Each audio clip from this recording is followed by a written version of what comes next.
Hey, everybody, welcome to Not a Cigar Show. I'm Fred Rui, your host, your guide, whatever it is. I don't know, make up, get a chat GPT, figure out what I am. It's episode 47. It's not, you guys know this by now. I just make up all the episode numbers. They have nothing to do with anything other than I did pick a number for the guest specifically.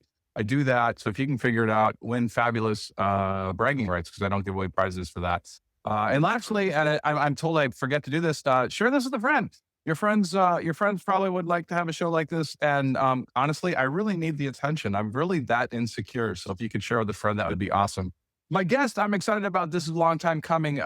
No family legacy, no handouts, no like in his DNA. Just nearly, I want to say 2 decades of retail grit, brand building, hours in the factory. The cigars, they're named. I love this. They're kind of like this whole physics lab vibe. And I'm a big, I used to love science. I wanted to go into physics. And then I realized it's really a lot of work. This episode's about obsession, detail, what it takes to carve out a space in a crowded industry, which this guy has definitely done in the last couple of years. So we're going to go deep into the grind, I think, for lack of a better term, behind Domain Cigars and its co-founder. Please welcome Daniel Lance. Thank you. Thank Brad, man. Really appreciate you putting this together, and definitely share out all of Fred's episodes. I've been watching the show, and it's not a cigar show. You're living up to the name, so I appreciate that. Well, so, good. I think I hope that works on Meta and the other ones. Who knows? Real quick, pick a number between 1 and 6 so I can decide what I'm smoking, or you can decide what I'm smoking. I'll 5. 5. 1, 2, 3, 4, 5. All right. We are. Oh, nice. Good choice. Domain entropy. Oh, nice. Entropy or entropy? Entropy.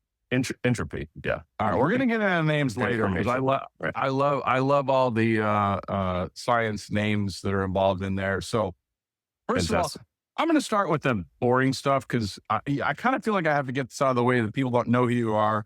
Okay. How did you get into cigars? How did you, I mean, I see this all the time. You're all supposed to remember stories. I don't remember my story of how I got into cigars, but do you remember like what got you involved in cigars and why you liked them? Absolutely. So, I mean, the first premium cigar that I had was actually a celebration. It was, the birth of my niece and nephew. That started as a thing that I enjoyed. The first cigar was a Fonseca. At the time, it was made by Manuel Quesada. Nice. A great individual. And every time I would meet him at the trade show, I'd always tell him, "You're the reason I'm here." So that first, he was a great guy. Great guy. He was a great guy. And that first cigar I smoked, I remember thinking to myself, I could do this every day. And I go, what would my life be like? How could I make my life so I could do this every day? And the first cigar. It was at that point a casual thing, opportunistic thing, as it is for most people. And then it became kind of a monthly thing. And after I found the community, I came into cigars. It's been about 20 years now, which is shocking to think about. Mm-hmm. But that was about the time that you had, tons of smoking ordinance going on. And it really started to craft what we have today. Where we have lounge culture and the modern consumer culture in the United States was kind of born out of that same period. So it was a really transformational time, and brands like yourself at the time were getting going, and multiple other brands. Cigar Press was right there. I used to read Cigar Press, of course, and I remember seeing all the issues and the pivotal issues and iconic issues. So it's kind of chilling actually being on the show because. After I kind of became a bit of a cigar nerd, I ended up working for one of America's most iconic retailers at the Outlaw Cigar Company, helped them open their South Store location, and worked with them for quite a long time. Learned a lot from their staff, including the likes of Kevin Baxter, who went on to blend and work on some really incredibly well-renowned cigars. We always kind of called him the palette hitman or the ghost blender because there's a lot of brands that wanted to work with Kevin, but and that's kind of became a bit of the ethos of the factory that we built here.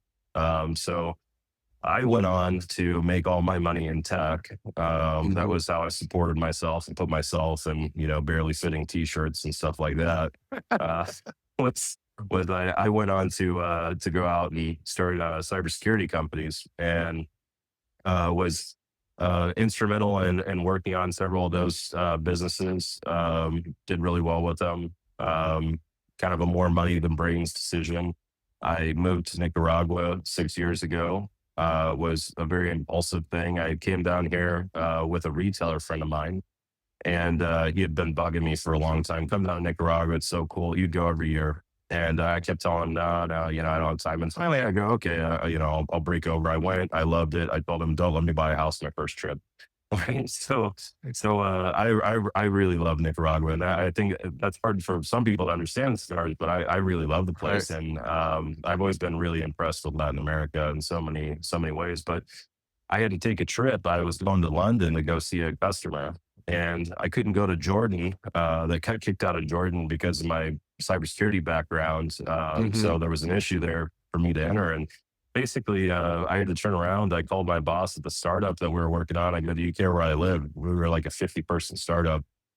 And he goes, as long as you get to an airport, I don't give a darn where you live. And so I literally flew from London Heathrow, bought a same day ticket. It was $3,000 to come back to Nicaragua. It was 5,000 to go back to my little house in Kansas. So I flew back to Nicaragua and got a house and a farm, and the rest is kind of history, really. It's became great friends Wow. with my business partner, and whenever he sold his company, he did really well with his last factory, sold it to the brand Hmm. that he was making. And I remember asking him that same day, hey, what do you want to do next? And little did I know. Right. Right. Right. Right. All right. Well, Yeah, let's unpack a couple of things there. So first of all, sure, sure. I know Outlaw very well. Probably Yeah. when I had my brand, it was probably the biggest event I'd ever done in my life. Hmm. Hmm. When they dropped like a tank or something in the parking lot, and there was just a ton of Yep. people. And so well-run shop, both shops. I've been to events, both shops. So tell me, what did retail teach you about the cigar world? Man, that is a fantastic question. I think it taught me how to talk to people, how to Hmm. pitch the cigar. Outlaws, they're not successful despite themselves. I mean, they really work at it. And the Yeah. team that we had at that time, I mean, we were kind of like the golden team. There wasn't a cigar on the shelf that I didn't have a pitch for, and there wasn't, Hmm. a cigar brand that inside of every one of their lines that I couldn't tell you the tasting notes and everything else. I Hmm. mean, you really to hang with those guys at the time, you had to be a pretty big geek about cigars. And, Kendall Culberson, of course, is a very big geek about cigars. He's In about fact, as geeky as it comes. He's yeah, about as geeky yeah, as it comes when it comes to yeah, tobacco. I mean, nice guy. We yeah, spent a lot of time, in Nicaragua hanging in Los Arcos and just smoking. And yep, man, talk yep. about a guy that will go deep on talking about different things for And sure. I've been sitting in his lounge talking to him, and he's asked me a question before more than once that I just flat out did not answer. I'm like, well, Yeah. I'll answer Yeah. Esteban and Yeah. figure that one out. So Yeah, when I met him in Nicaragua and the first time, I got the deal with AJ, which I won't bother going into the story, but the only mhm, other outsiders there was Kendall's the only other outsider there that was ahead of me in the ability to blend his own cigars and hit the factory. And then I finally got to do yeah, some of that as well. But yeah, he's a beast on there. So yeah, so you're growing up in a very well-run operation, very specific. Always did some neat stuff as far as sales and how they moved inventory and what they. I always loved the way they would do something like, have a cigar that this day of the week these cigars were discount, but this wasn't a blowout situation. These were cigars that they just wanted to showcase. Then they went back onto another part of the shelf and things like that. So you grew up in a tough environment in a well-run yeah. operation. Yeah, yeah, certainly. And that's one of the things that separate, good retailers from great or extraordinary retailers is when things get tough. And this is why it's always concerning when I hear certain people with certain backgrounds that are used to working inside of budgets and think about Mhm. retail as a project oriented problem to solve. Mhm. Whenever things get difficult and you have product on shelves, you have to figure out how to re-merchandise that product, or you have to figure out how to reposition that product in a way that is desirable to your customer. And that Mhm. changes. And sometimes it changes way before the retailers are even aware that, what the customer is biting on is just not working there, hitting the same way. And so, yeah, certainly a lot of really great lessons from retailers. And to this day, I'm still learning things from retailers for sure. Right. Now, the cybersecurity part, how did that Yeah, shape or did it shape the way you operate your business? I mean, other than making sure that everybody's got really massively. good passwords. Yeah, yeah, yeah. Everyone's entropy on their passwords quite good. So it certainly did, and it has and continues to. I had a period, So to give some background for your listeners, we're the first vertically integrated cigar company. We're growing the tobacco. We own our own farms. We finish our own tobacco. We have our own factory. We have our own brands. And Esteban Diesel is only the second one that I'm aware of that's actually completed that, coming from agriculture, working Mhm. in his native Dominican Republic, to go through that entire process. So whenever we launched the company, I went around and met with all of our partners. I literally flew out to I went to Tampa, met with Leva Tobacco Company and those Mhm, guys, and mhm. we actually just pitched them. Here's what we're doing. We don't want to scare anyone. We don't want to shock anyone. This is kind of unorthodox what we're doing.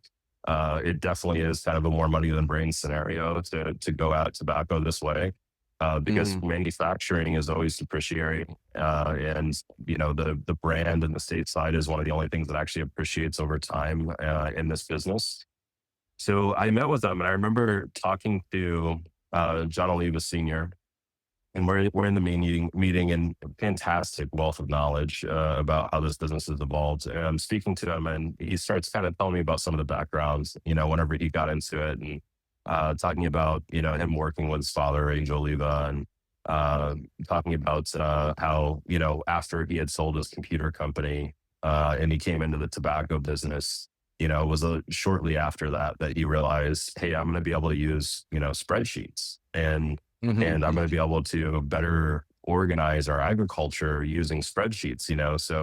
So he was, the first one to really use kind of computer aided Mhm, accounting, mhm. which I remember thinking in that instance, I don't know how this is going to play out, but I'm probably going to be the first one to, put this into a database in a significant way. And that's what we've Right. continued to do. So we started out with our customer approach, building a massive data lake. So every purchase, every transaction, we're able to log that. We just recently did an end of year review for our customers. How do you get like those Spotify end of year Right. reviews? Oh, yeah, yeah, yeah, yeah, yeah. So we quite literally did one of those, like, story based, so they could log into their account and tap the end of year review and kind of get all their metrics from us. And so that's just on the customer side. But then whenever you look at the agriculture, so we've been growing tobacco for quite a long time now. Factory operations, Esteban has a QA system that is world class. It is unique though, and a lot of people I think would struggle to be able to operate it, based on how limited the controls are around it any given day. Mhm. It's very highly variable, and it requires the people that you have in place, the managers, to make decisions on behalf of the business regularly. So Mhm. how do we actually digitize that in a meaningful way and help them make even better, more accurate, more informed decisions? And so we've slowly been going through and actually, digitizing our factory. And this doesn't just play into how we record data within the factory, how we record purchases of tobacco and how they move through the system, but right down to individual process controls like draw mastering, being able Mhm. to give a bunchero an exact feedback loop, of their process over time, and being able to know in a quantitative way, something that's functionally accurate against that particular bunchero. Say they're really good at this set of sizes. Mhm. They have very few rejects, and we can see over time that they deliver higher on those. Being able to put them on those special projects as they come up, I think is a really unique approach to putting some digital effort into the QA system itself. So Well, we've we've so give me been some. You started to. So give me some for sure. examples, because, like, some of the guys are like, dude, I don't care that you got spreadsheets and systems and care. Tell me how this affects the consumer, and some of the retailer. But I mean, really, if it affects the consumer, it affects. So tell me how this manifests to something real that the consumer is going. Okay, what am Sure, I sure. getting behind the scenes on a Domain cigar? So as you're aware, consistency, that is key. running a factory, a lot of times is being able to control and exercise that control against every single part of the process continuously, Mhm. and being able to make decisions to have the same outcome. And that's what we're going for, is being able to get the same outcome and quality of product time over time when you have a input that is tobacco, which is highly variable. You'll hear Mhm. this time and time again that you can, weigh the cigar and you can weigh Right. a wheel of cigars, and that alone will tell you whether or not they're constructed properly. That is not the only metric. You need to Right. incorporate and have the context of your draw testing outcome, your outcome against that individual Bunchero and Torcedor's quality of work, and their individual reject rate. So it's all about finding that consistency and finding threads where you have cohort analysis on a per worker basis to have the Mhm. most reliable production you possibly can. And we're not done doing this, by the way. This is a continuous effort. It's one of those things where these are kind of living drafts for the company, that, or standard operating procedures that the company will continue to evolve over time. And this has led us to higher yield. This has led us to Okay. better schedule upkeep, being able to nail down schedules for our customers. One of which is Cayman Cigar, which is just over my shoulder here. They came to us with some really extraordinary desire around production, being able to build a lot of cigars, get a lot of blends, get a line that had incredible cohesion across it, smoking through the line. We were able to build that out and deliver on that, and in a period of time that allows them to deliver to their customers and their retail networks on time. It allows a lot of things, but at a consumer level, I would say the most impactful thing it does is consistency of production. Okay. Why the name Domain? I mean, you're sitting around going, okay, I got to come up with a cool name. How did you settle on Domain? Yeah, so our cigar brand is called Domain Cigars, and it actually started as a coffee company for me. Okay. So originally, I owned a coffee company, shut it down with more or less the idea that, okay, after this whole, it was like a pandemic and all this kind of stuff that Oh happened. yeah, I heard of it. af- yeah, yeah, I don't know if you remember something like that happening, but the idea was that it was always going to come back at some point, right? Mhm. And my life had taken a pretty dramatic turn. I had moved full time to Nicaragua. Of course, that whole scenario lasted much longer than I think many people had anticipated, and Mhm. it was a creative outlet for me. I had been doing a lot of work that was very high above the shoulders type of stuff, and Mhm. I in cybersecurity, I needed a creative outlet that Mhm. allowed me to kind of explore different market ideas. You can't work for iconic retailers like I have and be passionate about cigars and not think that eventually that could come together whenever you live in cigar country. So maybe I Right. was a little bit naive that things weren't always going to go that direction, but I really didn't have the ambition for Domain to become a cigar company. um, I didn't. I came here to learn this side of something that I love, that I was passionate about, that I still love, that I'm still passionate about from sun up to sundown. I'm working on. Mhm. So I wanted to learn this part of manufacturing, which I feel like so many people don't get the opportunity to. And I just had an incredible circumstance to be able to, you know, breathe more life into Domain. And funny enough, actually, I watched one of your episodes with John, and he was talking about the Wizard of Oz thing and everything like that. So Mhm. from Kansas, right? So it doesn't happen as much anymore. But people, if you're from Kansas, they would always bring up, you're not in Kansas anymore. Yeah. Right. So Domain Coffee Company, our insignia it was three of us founders for the coffee company, and our insignia was a colibris, and it was inspired by lions, tigers, and bears, right? Oh, From okay. so Right. Sure. it had a lot of those themes, right? So obviously, like, I've heard John tell that story many times over, right? About watching what the Wizard of Oz Yeah, over it's and over great. again. That's a great story. So I was like, well, I can't really use like lion tigers and bears and cigars, recently we're building another brand as we speak under the same distribution network of Domain, and I made the joke that the graphic design department was all out of skulls.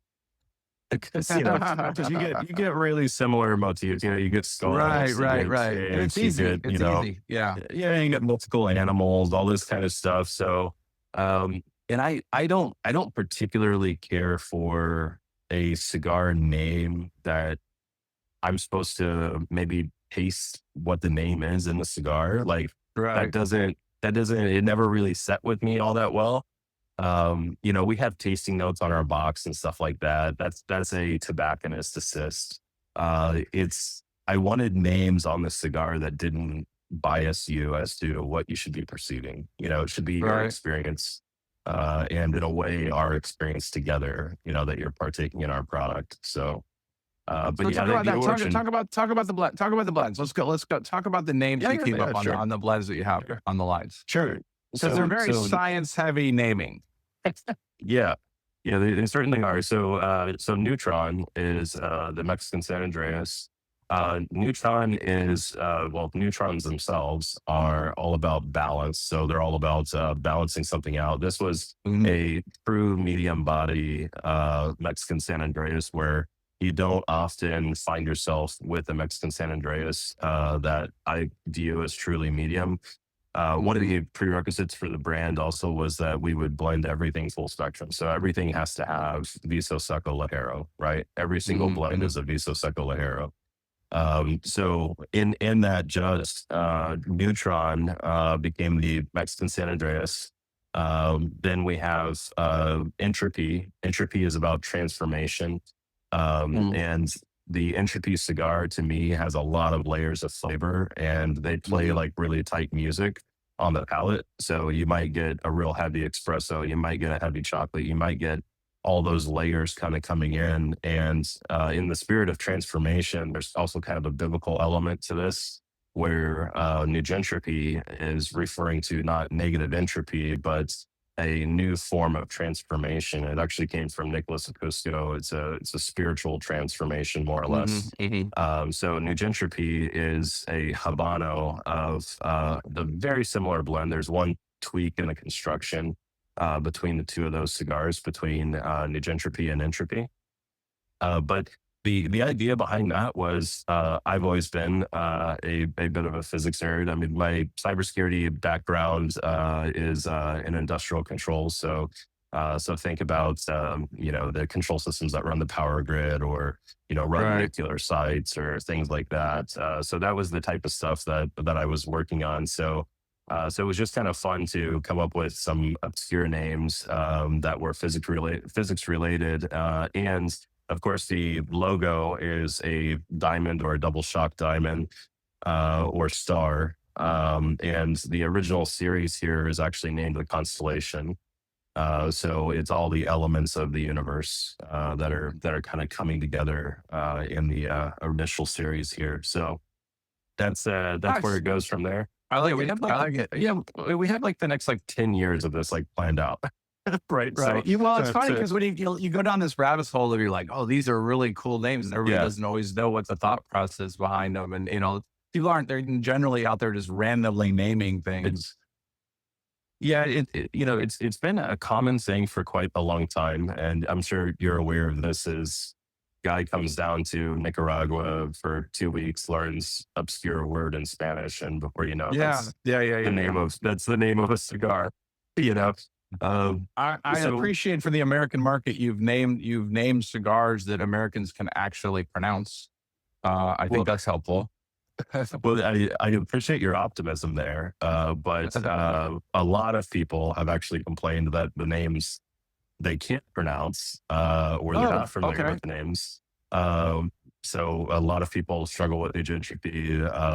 And so, yeah, anyway, it's Well, funny. then So I I'm gonna was, give them a list of 500 other names that they have no shot at. well, Then, so okay. I mean, Exactly. So my response to that is always, well, normally it's a Spanish name you can't pronounce. I wanted an English name you couldn't pronounce. There you go. That's fine. That's fine. Right. So what So I've heard you say this before, and I want to know how it applies to either the factory or your blending. And you talk about tradition and innovation, sure, sure. and I guess I'm gonna throw two things, kind of questions at the same time on there, because you also talk about redefining an industry standard. And what does that set of words mean to you? Redefining an industry standard, and also tradition and innovation.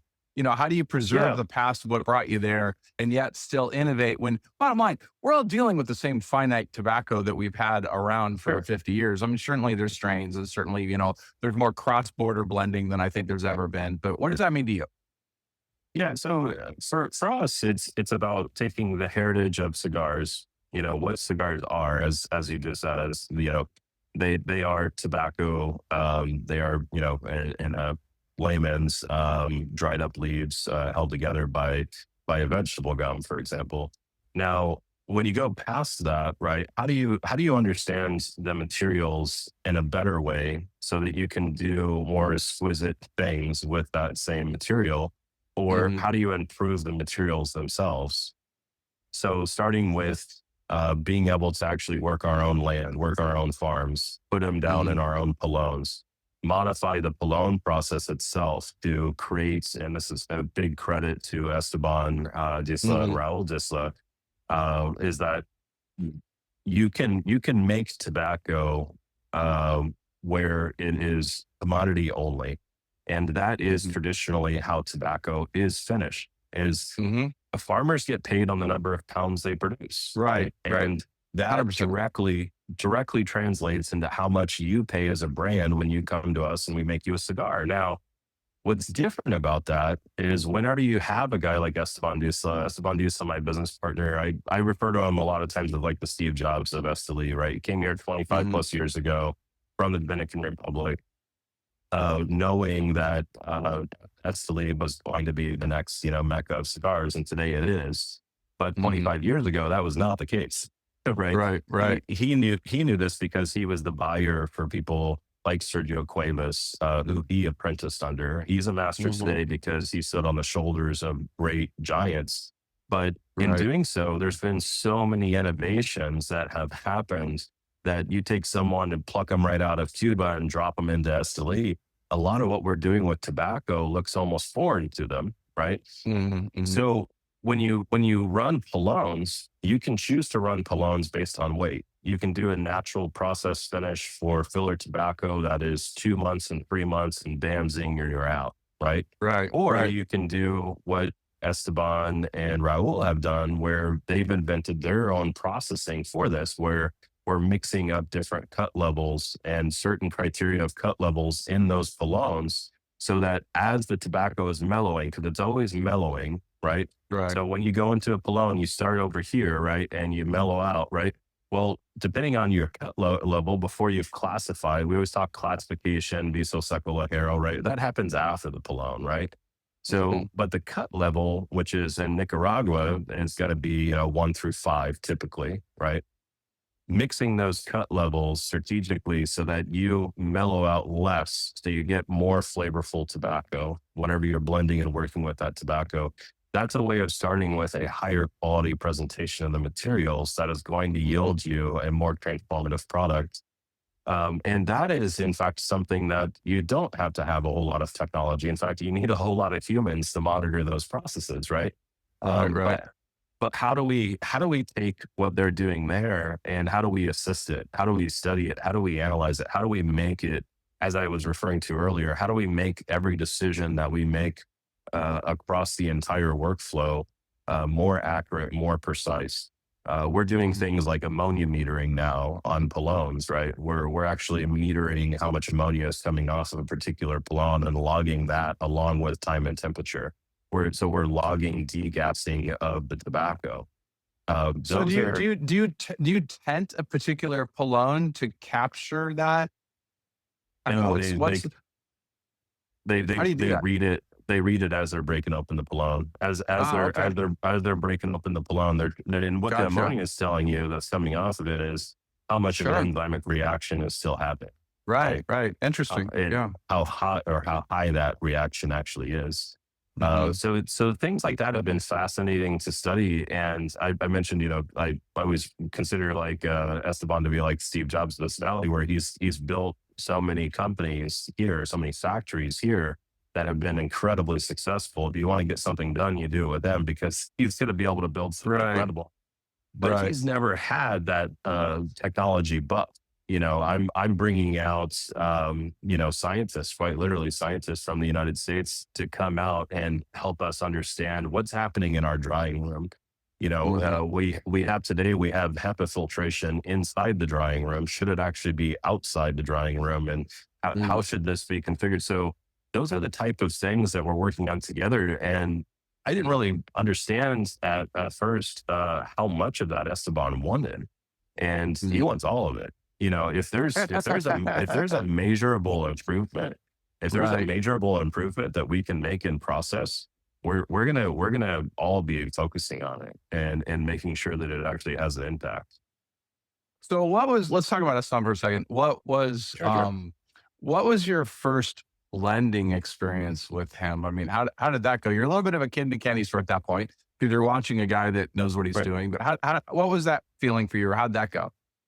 So so basically, when Esteban and Raul started growing tobacco, it was Esteban first that started with a plot of lands, and I was more infatuated at the time. He still had another factory that he was working on. I'd go by and see him all the time. I would do my cybersecurity meetings, and then I'd get off the phone. I'd go see Esteban, or I'd get invited to other factories. And they all thought I was starting a brand, so they're like, "Oh, Right. come in, Right. see how we do Yeah. everything." Right. I'm Yeah. like, "Oh, yeah, sure." Like I'm just so, so I had been a part of like some blending sessions where, it wasn't my cigar or anything, but it was somebody else's, some customer cigar. And, so I had done little stuff like that. But when Esteban started growing tobacco, he kind of had all the money and everything figured out that he needed, to be able to Mhm. get off and get going. So whenever we came together and we built this whole enterprise, it was like, no, we're going to do everything all the way through. We're going to have tobacco from the brokerage around this date. We're gonna build the factory. We're going to build the brands. And Mhm. that first blending session was the first time that we had all of the different tobaccos, all the different varieties that Destinique, our brokerage, actually produces in one place, right? And we had like, like six tobaccos of this and put them together. And so, but it wasn't a blending session. The first day Right. we're in this room, we're actually like back in that corner before this whole building was actually done. And we call in a couple of rollers that both actually work for us today, to this day. And I was showing up, and I was really just there to like, I'm gonna watch the master work, like Right. Esteban's gonna Right. blend the cigars, and I'm gonna, and and again, maybe this is my naivety around the situation is like tobacco is really hard. Tobacco, Yeah. you guys, Yeah. you guys make it look really easy, but tobacco is so freaking hard. So that day, I'm like, where's Esteban?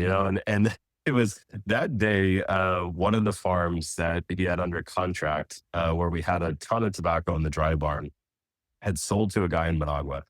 And I remember they made the offer to us to buy that farm, and they wanted like crazy money. They wanted like $3 million Right. or something to buy this Right. farm. And we were like, no way, it can't, that we can't, it can't happen. But we had a lease on it. So the Right. guy in Managua had told the security guard, hey, don't let those guys in. It's my property now. You work for me. And the security guard Wow. that we had always been friendly with and all that, he was just like, no, I can't open the gates. And you can't leave tobacco into the evening with the barn doors closed, and the barn doors are closed on it, right? Because it was overnight. You Right. have to let the dew out because it'll set the color of the tobacco, right? Right. Right. So it's a big problem, right? So Esteban's off in the truck, right, going out to the farm to figure out what the heck's going on. And so we're here, we're waiting around, and um, so Anthony, his son, is like, "Well, do you want to put together some blends, and play around?" And so we start, putting some blends together, smacking tobacco together. And for me, all of a sudden, I was comfortable because it was like I was back in my kitchen. I was back in my Right. kitchen, Right. and I like to cook, and And I'm putting together sweet, savory, salty. I'm putting together the tobaccos this way, and having a good time at it. And eventually Esteban comes, walking through the door, and he had to go to the police department with the lease, and they raided the farm. Literally, the police department went out there with trucks, Wow. right?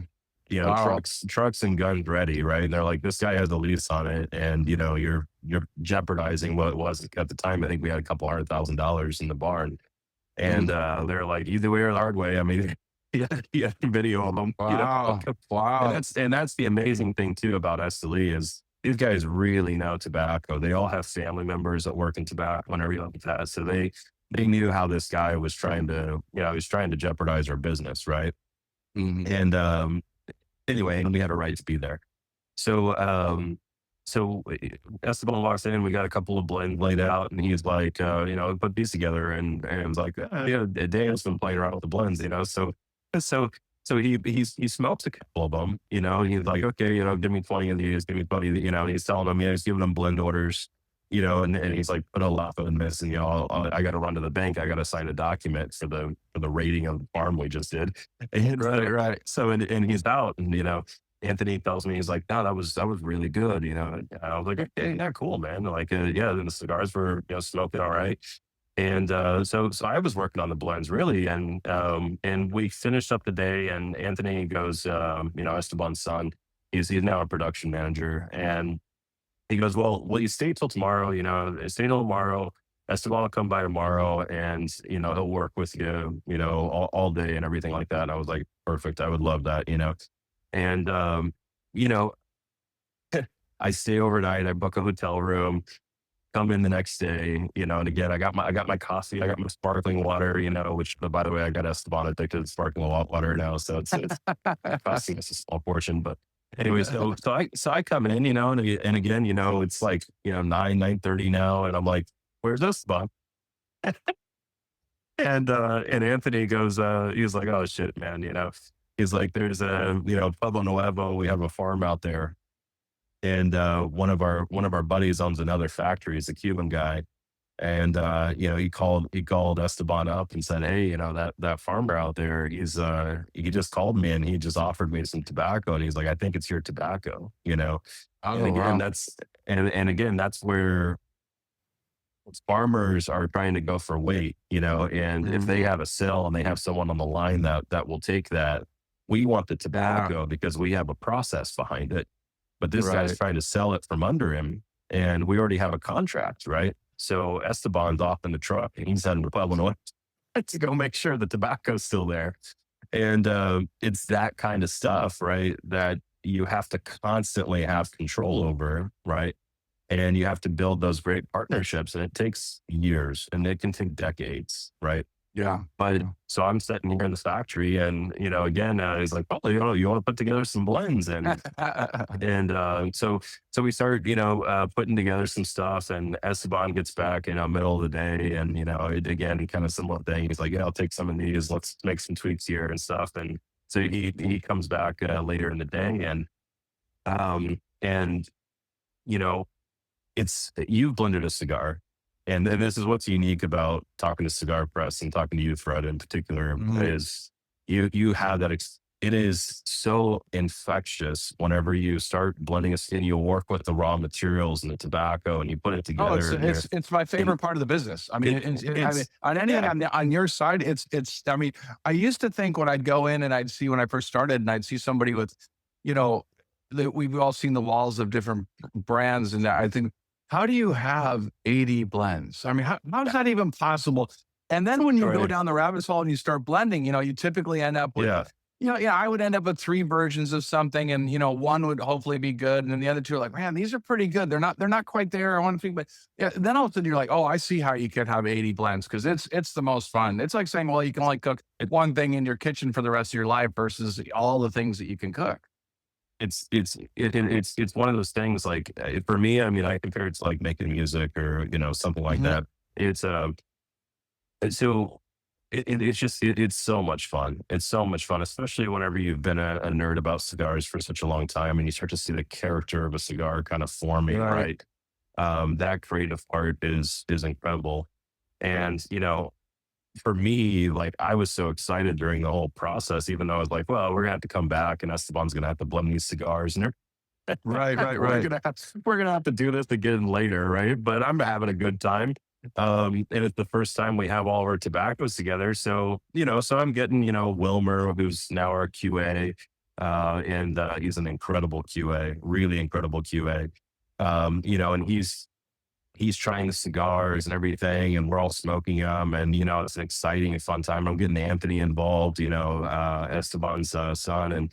And Anthony asked me, we get done. I have to go back to Managua. I had a house in Managua at the time.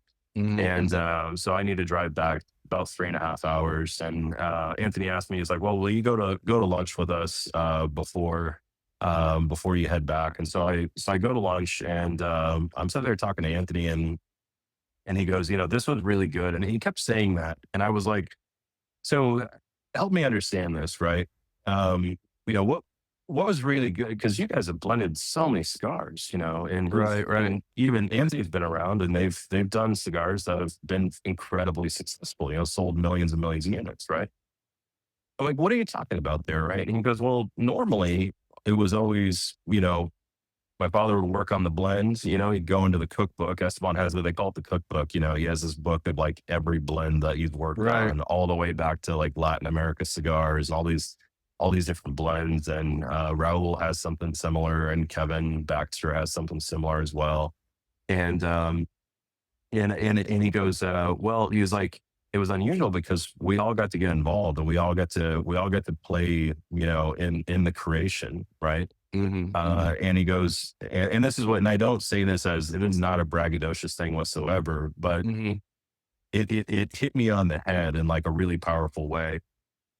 He goes, I've never seen my father pick up somebody else's blend, smoke it and say, that doesn't need any changes. Like, I'll take some of those. And it hit me on the head powerfully.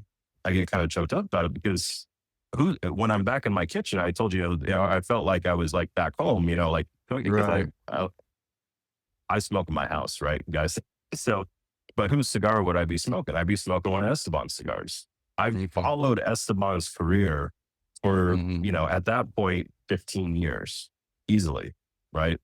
Followed his career tightly for 15 years, been a fan of his work for that long. And, as I'm sitting there talking to Anthony, I'm like, shit, like I'm in a factory that Esteban and I own together, right? Working on tobacco that we're working on together, building a brand together.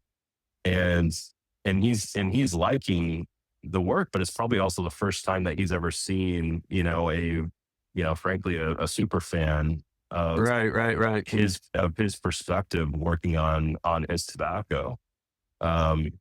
So that was, I guess any of you out there that are listening to this that are wanting to start a brand or something like that, because we always talked about it, like cigar guys talk about it. If I did one, Of course. I'd call it this, I would do this different. I would, I think the part that might be the most surprising to you, if you work with a factory like ours, is how much you love the creation and the people surrounding that creation, as much as you enjoy the tobacco in a not dissimilar way from how we enjoy going and meeting up in a lounge and talking to your buddies about the crazy shit that happened to you this week. Right. And So I'm curious if your path was, so did you find as you progressed as a blender, did you find the process easier or harder as you went through it? I wouldn't really call myself a blender. I really wouldn't. Okay. Sure. Okay, here's my example for that, right? All right. You've been to a nice restaurant, I'm sure, right? And let's say you're out of town and you're eating something and you're like, I could probably do this at home, right? And you ask the chef for the recipe and he goes, oh yeah, for sure. Like I can definitely do that. I'll give you the recipe. And he gives you the recipe and you're reading it and it says 1 pound meat, right? And Right. 2 ounces of vegetable, right? And you're like, well, what cut of meat is that? What is that? And the chef will never stand there and say, well, I don't do the Right. shopping. Right. You Right. have Right. to know how to buy tobacco. You have to know the raw materials, and just to even call yourself a blender, right? Right. There's no chefs that don't know how to shop, right? Right. So Right. you have to know that, right?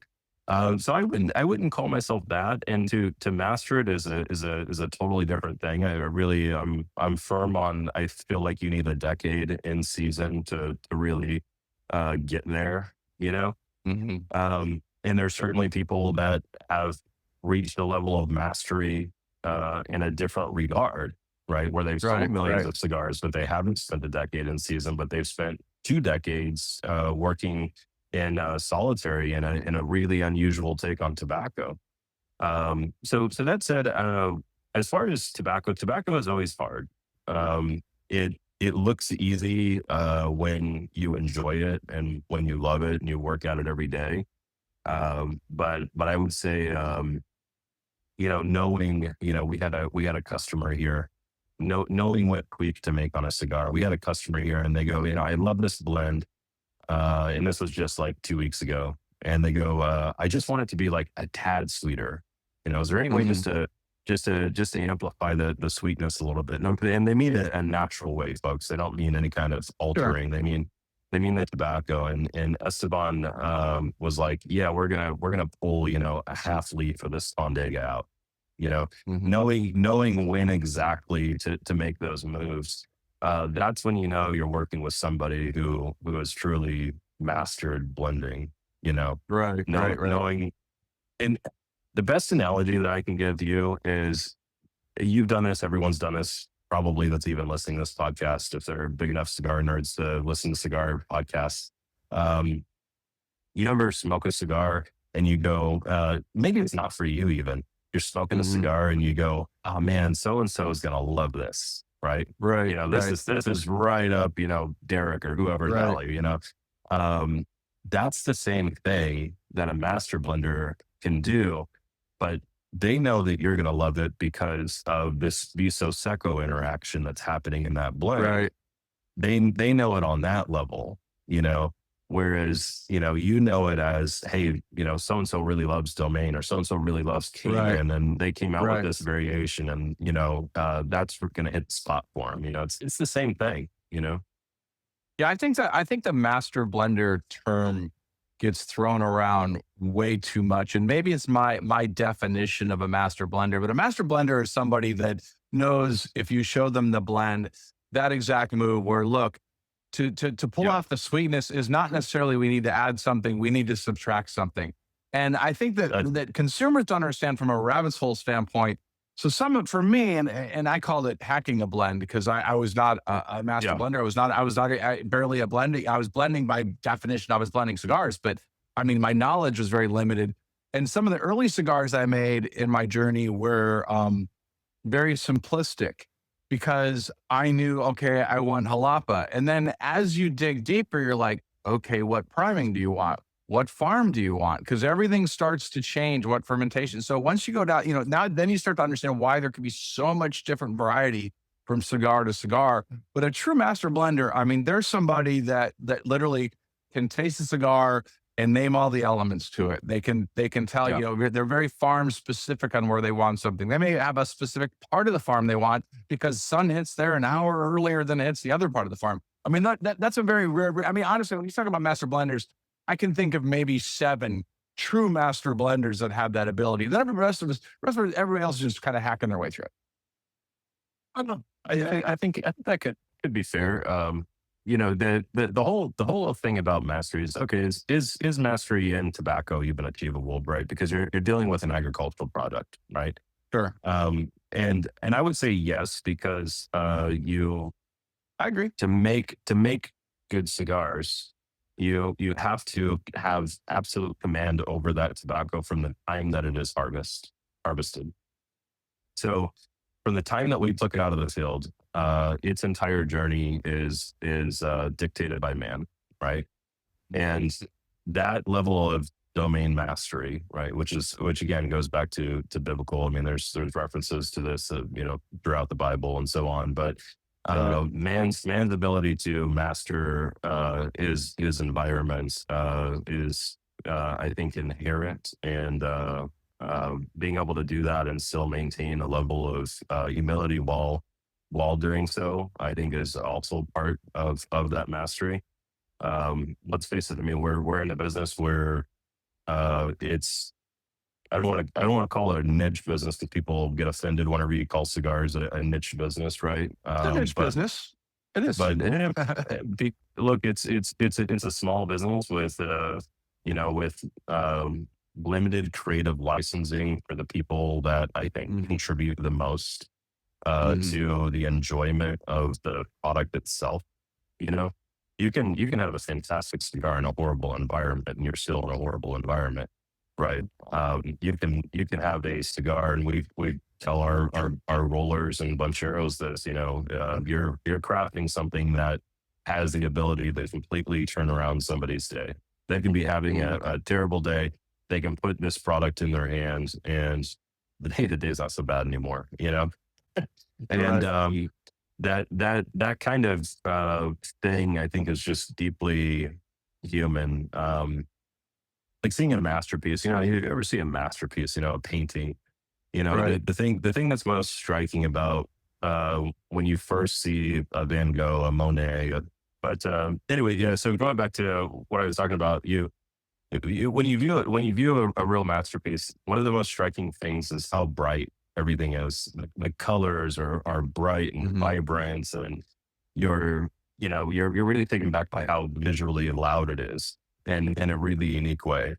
And I feel like a great blend has the ability to do just that. You know, Mhm. and so I don't know. What are your thoughts on it? Yeah, I mean, look, the nice thing about cigars and the cigars community is that it's kind of that amazing ability to just forget about your day and just, Right. cigar smokers are more like wine drinkers now. It's like, what am I in the mood for? What experience do I want? And what cigar is going to give me that experience? And I think that, people that watch shows like this, or even quite frankly, better shows than this, they start to understand that, like, how much goes into that, and how much behind the scenes there is to take something that comes out of the ground that is not the same every year, no matter how much we hope it is, and try to create that experience or the interpretation of what we think that experience should be. And it's an amazing process. Let me ask you a couple other questions before we wrap up here. Yeah. Um, Yeah. Sure. Sure. so what's been the hardest part of launching Domain? I mean, you're past the boutique boom. You're obviously the cigar boom is, Yeah. is still, it's not really a boom, but it's certainly stable. So what's been the hardest part of launching Domain? You got the cigars, you got the tobacco, you got the staff, you got the people. Yeah, I think it's probably just the conditions of the modern environment that we're in, with cigars, tobacco regulation, and new concerns, tariffs, things of that nature. Look, there's been functionally more difficult times on a sheet of paper. Like you go back to the where Nicaragua was in the Right, 70s and right. so on, right? Um, the key difference is that retailers in that period of time, while there's very few of them, when you made 5,000 cigars, you sold 5,000 cigars. When you Right. made 100,000 cigars, you sold 100,000 cigars.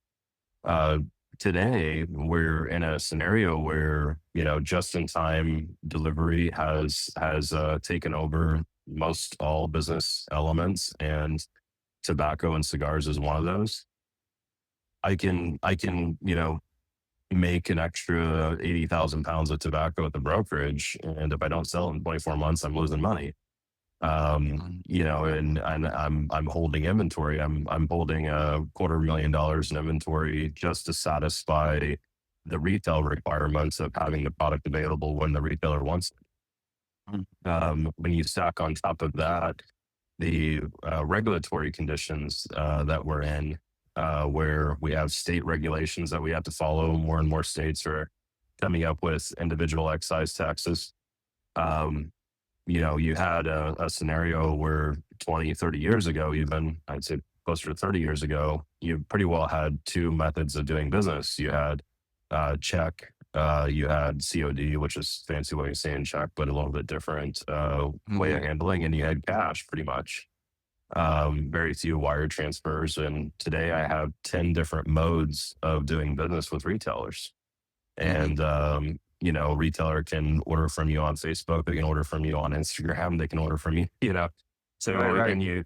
you have to be as low friction as possible, and you have to accept all of those different conduits to do business. And so the actual transactions are harder than ever. The sales force is more expensive than it's probably ever been, even though there are fewer samples, fewer tastings, Mhm. and the quality of events. As an example, we're known at Outlaw for doing some of the most impressive events I think most Yeah. anyone in this industry has ever seen.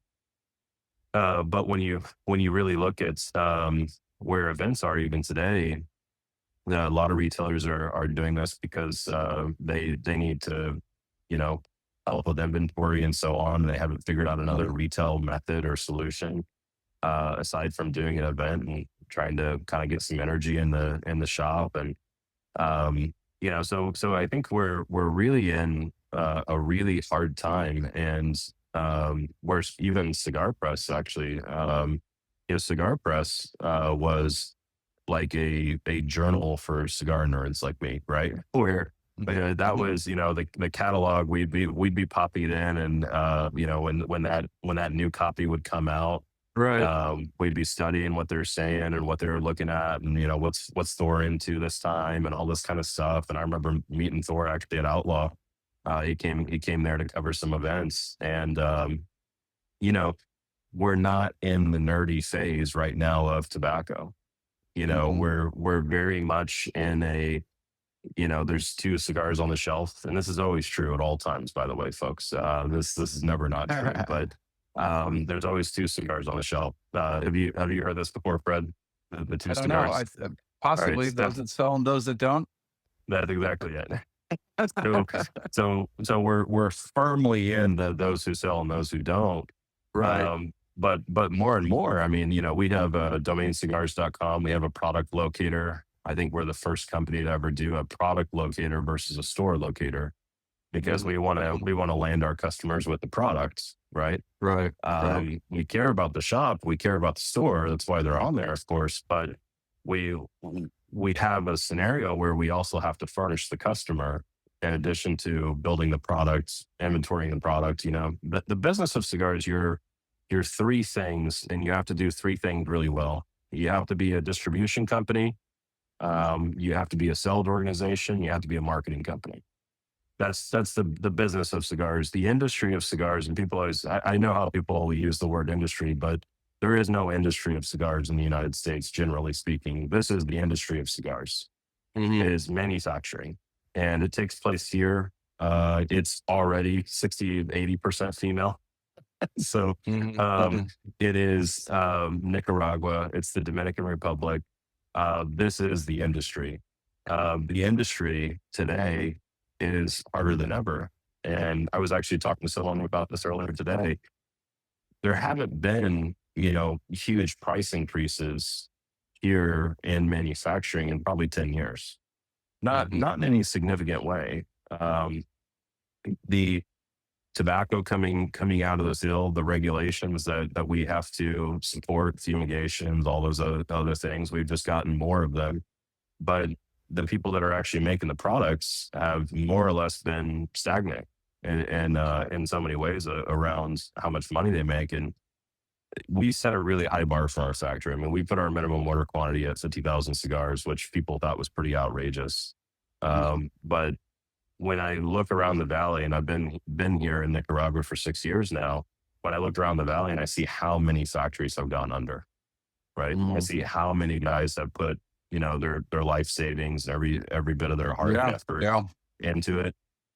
And the number of times that they have to go out and, get some foreign investor and stuff like that. I mean, I'm a foreigner, and I'm grateful to be here. I'm grateful that Nicaragua has accepted me like they have.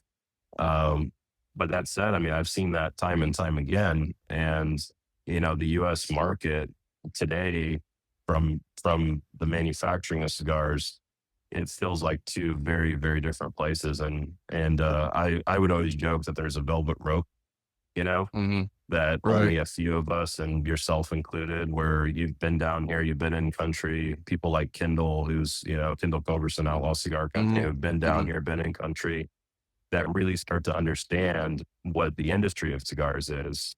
And Right. um, those that do, I think, from a retail standpoint, they put themselves in an incredible position to have that level of understanding.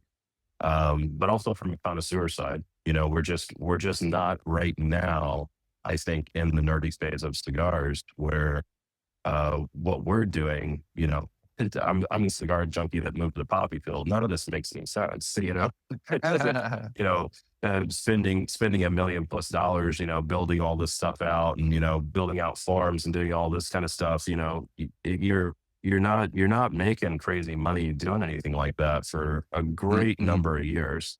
You have to Right. be passionate about it, right? And anyway, so long answer to your question, but I think the time and tempo that we're in right now in cigars is an unusual one, but not one that is terribly dissimilar from where we've been in prior decades. My understanding is that when you launched, you personally reached out to like 100 retailers. Is that true? Mhm. What did you Yeah, learn? so And what did you learn in those calls? so well, I learned I'll never do it again, but I don't mean that in a bad way, by the way. I mean, we No, we built right, some right. we built some great relationships, but here's the deal. I mean, we wanted to share a gift with people, right? That was Hmm. basically, we're passionate about what we're doing. We see your business. We studied hundreds, thousands of retailers, right, across the country to kind of figure out who would be in line.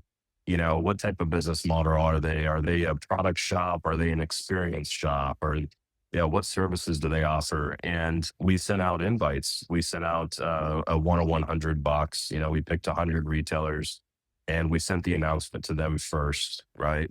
These are the people we want to work with. Now, did I end up working with all of them? I ended up working with quite a few of them, for sure, Hmm. right? Sure, sure.